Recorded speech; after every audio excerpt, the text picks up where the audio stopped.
Hello दोस्तों, Roy mathematical institute में ये क्वेश्चन आपका आईआईटी जैम 2014 में 2 मार्क्स का क्वेश्चन है। काफ़ी इजीली आप 2-3 मेथड से इस क्वेश्चन को कर सकते हैं। फटाफट करने के लिए मैं आपके लिए यहाँ पे शॉर्ट ट्रिक से भी आपको यहाँ पे सॉल्व करके दिखाऊंगा और साथ ही साथ जो एक्चुअल मेथड है 2-3 तरह से आप इसको सॉल्व कर सकते हैं। क्लियर? इस क्वेश्चन को सबसे पहले पढ़ते हैं कि let x n be a sequence of real numbers such that limit n tends to infinity xn + 1 - xn equals to c दिया हुआ है, where c is the positive real number.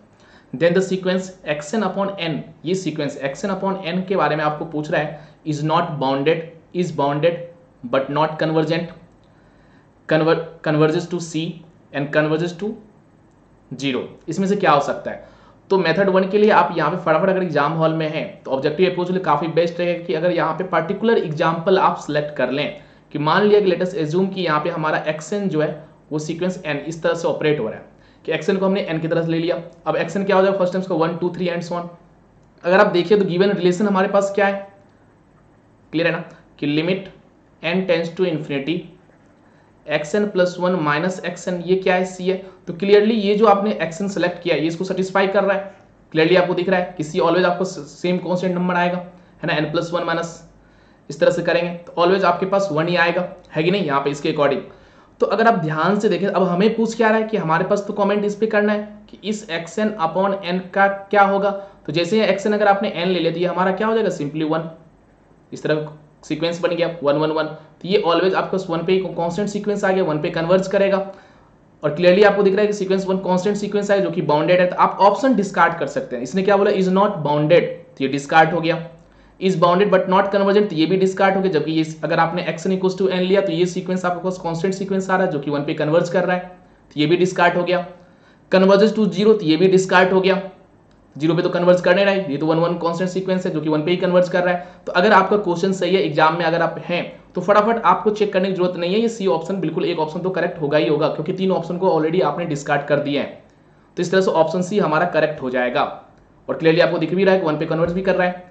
तो ये था आपका शॉर्ट ट्रिक। इस तरह से आप बिल्कुल आराम से फटाफट 20 सेकंड में इजीली आप जाके, तो ये इसका मेथड क्या था, इसके पीछे मैं आपको ये बताना चाहूंगा कि ऑलवेज आप बेसिक एग्जांपल, जो एग्जांपल लेके ऑप्शन को डिस्कार्ड कर सकते हैं। कई तरह का हम लोग डिस्कस भी करते हैं क्लास में, है कि नहीं। तो इस तरह से बेसिक एग्जांपल जो आपने जब स्टडी के वक्त पढ़े हैं उसी को बिल्कुल आप यूज करें, इससे आप ऑप्शन डिस्कार्ड कर सकते हैं। और यहाँ पे बाय चांस आपके पास 3 ऑप्शन डिस्कार्ड हो चुका तो एक ऑप्शन तो करेक्ट होगा ही होगा, और यहाँ पे बिल्कुल सही भी है। अब दूसरा मेथड भी हम लोग देख लेते हैं, जो एक्चुअल मेथड, इसको किस तरह से किया जाए। तो अगर आपके पास गिवन क्या है हमारे पास, अगर देखें कि limit n tends to infinity xn + 1 - xn जो दिया हुआ वो c दिया हुआ है, क्लियर है। तो ये आपके पास, तो यहां पे हम लोग क्या एज्यूम करते हैं कि क्यों ना हम लोग इसी को एक yn सीक्वेंस मान लेते हैं। तो इसका मतलब क्या हो कि yn हमारा कहां पे कन्वर्ज कर रहा है? c पे। तो by use of Cauchy's first theorem,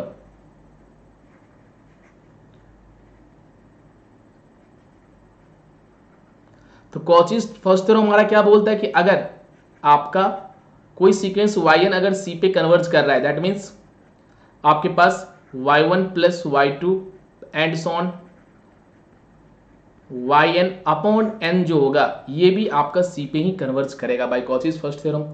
तो क्लियरली आप यहाँ पे देख सकते हैं कि अगर मैं यहाँ पे इसके अकॉर्डिंग लिखूं तो हमारे पास y1 क्या आ जाएगा? तो क्लियरली आपको दिख रहा है कि x2 - x1 प्लस y2 क्या आ जाएगा?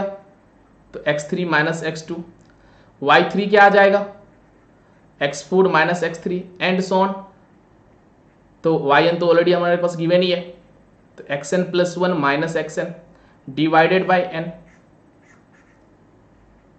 ये भी हमारा c पे कन्वर्ज करेगा। अगर आप ध्यान से देखें तो यहाँ पे क्लियरली हम लोग देख सकते हैं कि यहाँ पे कि x1, ये x2 आपका x2 से कैंसिल हो रहा है, ये x3 इसके अगले वाले से कैंसिल हो रहा है। तो क्लियरली आपको दिख रहा है एंड सो ऑन, ये आपके पास xn जो होगा इससे पीछे वाले से कैंसिल हो जाएगा और x4 इसके अगले वाले से कैंसिल हो जाएगा। तो क्लियरली आपको दिख रहा है कि यहाँ पे एक यहाँ पे xn + 1 बचा और यहाँ पे x1 बच रहा है आपके पास। तो मैं यहाँ पे लिख रहा हूँ आपके सामने कि ये हमारे पास क्या आ जाएगा? xn + 1 - x1 divided by n, ये आपको कन्वर्ज कर रहा है c पे। तो यहां से आप बोल सकते हैं कि xn + 1 upon n minus x1 upon n। तो ये टर्म तो आपका फाइनाइट फर्स्ट टर्म x1 है जो कि फाइनाइट 1 अपॉन, अगर n टेंस टू इन्फिनिटी देखिएगा तो ये टर्म आपका कहां पे चला जाएगा? 0 पे चला जाएगा। तो इस तरह से आप बोल सकते हैं कि xn + 1 अपॉन एन, ये सीक्वेंस आपका कहाँ पे कन्वर्ज कर गया, सॉरी सी है, सी पे कन्वर्ज कर गया। क्लियर है। तो अगर आप जानते हैं कि अगर xn अगर आपका l पे कन्वर्ज करता है तो xn प्लस वन भी आपका l पे ही कन्वर्ज करेगा। अगर xn प्लस वन आपका l पे कन्वर्ज कर रहा है दैट मीन्स यहां से आप ये भी बोल सकते हैं कि xn अपॉन n जो है ये भी आपका c पे ही कन्वर्ज करेगा। तो इस तरह से आपका ये ऑप्शन भी करेक्ट है। इस तरह से एक्चुअल मेथड भी समझ गए और बाय पर्टिकुलर एग्जाम्पल लेके आपने ऑलरेडी देख लिया। तो इस तरह से आप फटाफट कर सकते हैं। तो काफ़ी अच्छा, दोनों ही तरह से आप समझे। कॉशिश फर्स्ट ईयरों का हम लोगों ने यूज़ कर लिया।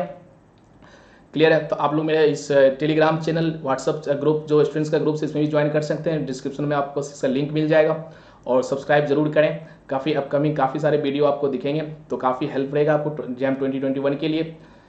Thank you.